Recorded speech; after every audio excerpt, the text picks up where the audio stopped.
Hi කොහොමද ඉතින් ඔයාලට හුඟ කාලෙකින් ඔන්න මං අදත් ව්ලොග් එකක් අරගෙන ආවා. අපි අද යන්නේ ඉන්නේ ගොරකැල්ල. ඉතින් අපේ පුතාට තියෙන ස්නැක් බොක්ස් එක තමයි මේ හදන්නේ.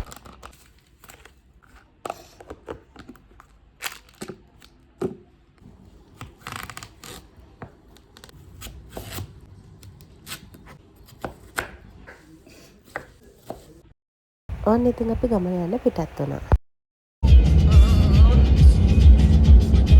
උදේ කෑමත් අරගෙන අපි ආයෙත් යන්න පිටත් වුණා.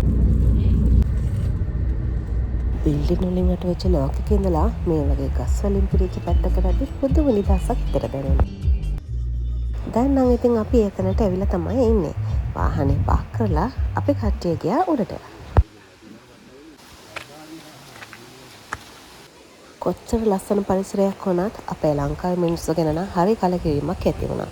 මොකද අපි ගිය තැන හරියට වීදුරු කෑලි, වීදුරු බෝතල්, ප්ලාස්ටික්, පොලිතීන් හරියට දාලා ඇවිල්ලා තිබ්බා. ඉතින් අපි ආපු ගමන් මුලින්ම කරේ අපේ උදේ කෑම ගන්න එක.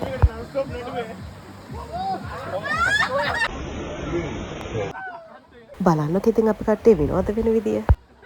කොච්චර යාළුවෝ හිටියත් සහෝදරකම් තමයි ඉතින් අන්තිමට ඉතුරු වෙන්නේ. ඉතින් ඔයාලත් විනෝද වෙන්න මේ වගේ ගමනක් යනවා නම් ඔයාලා ගෙනියන හැමදේම ආයේ ගෙදර අරන් එන්න මතක තියාගන්න. ඉතින් අපි නාලා කාලා විනෝද වෙලා ඔන්න අපි කට්ටිය දැන් ගෙදර එන්නත් පටන් ගත්තා. ඉතින් ඔහොම තමයි අපේ අද දවස ගෙවුනේ. ඉතින් එන්නම් බයි.